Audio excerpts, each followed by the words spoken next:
Prices बहुत ऊपर चली गई हैं कंस्ट्रक्शन की, जिसकी वजह से प्लॉट्स की कीमतें भी बढ़ी हैं। लोगों को ख़रीदो फरोख्त के अंदर भी थोड़ी सी कमी आई है।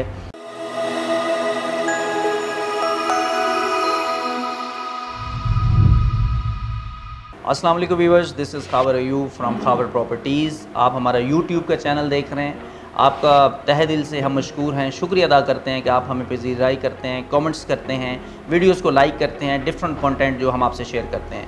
तो इस वक्त करंट जो हालात हाज़िर हैं DHA लाहौर की, वो आज उसके ऊपर डिस्कस करेंगे। टैक्सेस के बाद जो इस वक्त नमूदार हुई हैं सिचुएशंस, उसके ऊपर मैं डिस्कस करूँगा मुख्तसर से टाइम के अंदर। जो भी हमारे हालात इस वक्त रियल स्टेट के बने हुए हैं, मुल्क की हालात आपको पता हैं, गवर्नमेंट चेंज हुई है, एक रजीम चेंज होने के बाद ओवरऑल जब रजीम चेंज होती है तो ओवरऑल हर जगह पे इसका इफ़ेक्ट आता है, चाहे वो आपकी फॉरेन पॉलिसी हो, चाहे इंटरनल वो आपके डिपार्टमेंट्स हों, चाहे इंटरनल आपके वो मामलात हों। तो इसी तरीके से रियल स्टेट एक बहुत अहम शोबा है। कंस्ट्रक्शन के साथ रिलेटेड जितनी भी इंडस्ट्रीज़ हैं, प्लॉट से लेके और घर और प्लाजे बनते तक जितने भी मटेरियल्स यूज़ होते हैं रियल स्टेट के अंदर, उन सब के अंदर चेंजेस आई हैं। प्राइसेस बहुत ऊपर चली गई हैं कंस्ट्रक्शन की, जिसकी वजह से प्लॉट्स की कीमतें भी बढ़ी हैं। लोगों को ख़रीदो फरोख्त के अंदर भी थोड़ी सी कमी आई है, क्योंकि DHA ख़ास तौर पे जो बड़े ब्रांड्स हैं, ख़ास तौर पे जो बड़ी सोसाइटीज़ हैं, वहाँ पे ज़्यादा फ़र्क पड़ता है जब भी कोई हुकूमत इस तरह की चेंजेस लेके आती है।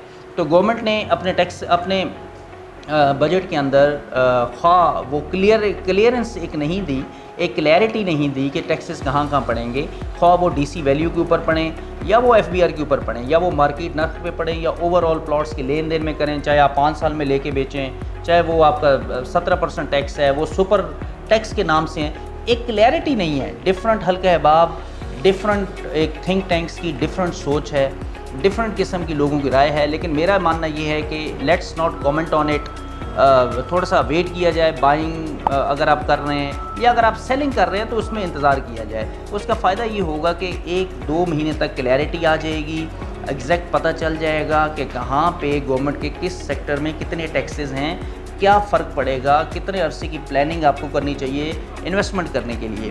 तो ये जो टैक्सेस का ओवरऑल एक जमे का फील, एक दबाव है, मैशियत इस वक्त हमारी दबाव में एक शिकार है, तो उसको हमें थोड़ा सा क्या करना चाहिए कि हमें इंतज़ार करना चाहिए। हमें पैनिक सिचुएशन नहीं होनी चाहिए, ना क्रिएट करनी चाहिए।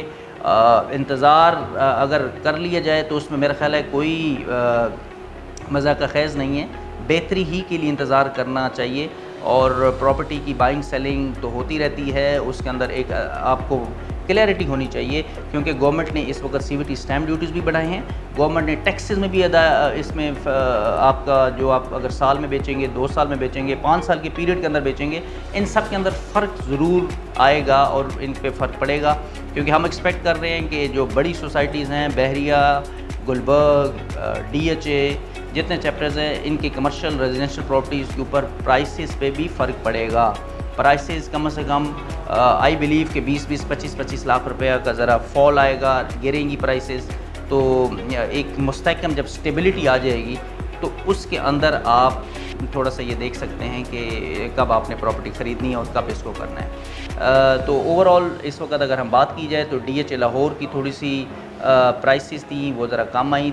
तो इस वक्त DHA लाहौर की अगर बात करें तो DHA लाहौर काफ़ी दबाव का शिकार है। बेशक इतनी ज़्यादा अच्छी मार्केट नहीं जा रही, प्राइसेस थोड़ी सी उसके अंदर करेक्शन आई है।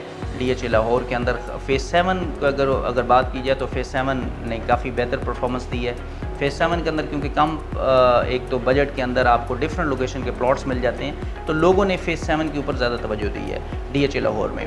DHA क्वेटा काफ़ी नीचे आया है इस पूरे असना में, चाहे वो टैक्सेस की वजह से हो, चाहे मार्केट के उसके ऊपर असर रखू हो, DHA मुल्तान हो, DHA भावलपुर हो, तो ओवरऑल DHAs ये सारे माइनस में जा रहे हैं। जबकि लेकिन ऑल इज़ नॉट लॉस्ट। हमारी एक्सपेक्टेशन ये है कि ये जितने DHAs हैं इसी साल जब ये टैक्सेस के मसले हल हो जाएंगे, थोड़ा सा 1-2 महीने के बाद जब हमें पता चल जाएगा पोजीशन क्या है, इन्वेस्टर्स, रियल एस्टेट कम्युनिटी और जो क्लाइंट्स हैं, उनको जब ये सारी चीज़ें क्लियर हो जाएंगी तो डेफिनेटली ये रेट ऊपर जाएंगे। मुल्तान का बहुत अच्छा फ्यूचर है, क्वेटा का बहुत अच्छा फ्यूचर है।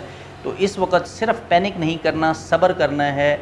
हमने देखना है कि चीज़ें कहाँ पे वाज़े हो रही हैं, हमने देखना है कि इस वक्त इकोनॉमिकली हम कहाँ स्टैंड कर रहे हैं। ओवरऑल इस वक्त जो दबाव है, इसको देखते हुए आपने डिसीजंस लेने हैं। मशवरे के लिए आप ज़रूर हमसे रब्ता कर सकते हैं। हमारा नीचे दिया गया हुआ नंबर है डू लेट अस नो, अपना फीडबैक दें, कमेंट करें, do call us. Thank you very much for watching us. Subscribe करें हमारे चैनल को। Thank you.